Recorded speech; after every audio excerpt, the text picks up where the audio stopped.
So who was Bertrand Russell, the man behind the philosophy of the conquest of happiness? Bertrand Russell was born in Monmouthshire in the UK in the 1870s, and he died in 1970, which made him nearly a centenarian. He died at the ripe old age of 97 in Wales. He was reading from my favorite online encyclopedia, Wikipedia, a British polymath, philosopher, logician, mathematician, historian, writer, social critic, political activist, and a Nobel laureate. He won a Nobel Prize for his work in literature. He won it in, quote, recognition of his varied and significant writings in which he championed humanitarian ideals and freedom of thought. A polymath is a genius. Really, from the Greek, it means having learned much. And so a polymath, again, reading from Wikipedia, is an individual whose knowledge spans a significant number of subjects, known to draw on complex bodies of knowledge to solve specific problems. Bertrand Russell really is a significant figure, not just in 20th century philosophy, but in the 20th century as a whole, in many different traditions. Over the course of his very, very long life, he was a prolific writer. He wrote 60 books and 2,000 articles. And he produced significant works in philosophy, logic, mathematics, and again was very prominent in social commentary, sort of social critic in politics and education, religion and ethics. And he didn't just contribute to philosophy, he actually created a whole branch of philosophy with his colleagues G.E. Moore and others, the field of analytic philosophy.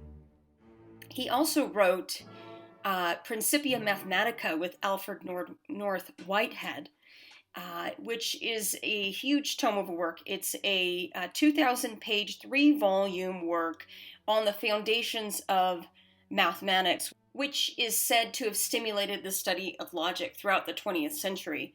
Relatedly, his contributions to logic and high-level mathematics really laid the foundation for the Turing machine, so laid the foundation for our modern computing and our digital way of life. So he really undergirds a lot of what developed culturally and the world that we now inhabit. Bertrand Russell was also passionate about, like I said, humanitarian concerns and causes, including being an anti-war activist. He protested, he wrote articles, and gave his opinion on many different platforms. And contributed to the progress of humanity, had a lot of ideas about the ideal society, was an advocate for world government, and thought that the only way that we could move forward as a species would be to cooperate globally. So in a sense, he is after some of the biggest ideals, such as peace, and a peaceful world, saying that the only thing that will redeem mankind is cooperation. There is a 30-minute video that I'll link in the comments below to a British program released in 1959 called Face to Face, in which he, quote, recounts episodes from his long and spectacular life. The program begins with him saying, "I should say love is wise, hatred is foolish." So I immediately fell for this program, and it's a really a great treat to see Bertrand live, and get a better sense of him and what he's all about. So I encourage you to take a look if you have the time to do so. So again, Bertrand Russell had a long, active, dimensional life, extremely prolific, extremely involved, and engaged. And so the Conquest of Happiness, written in his midlife, was just a sort of a little side project amongst a lot of very involved projects.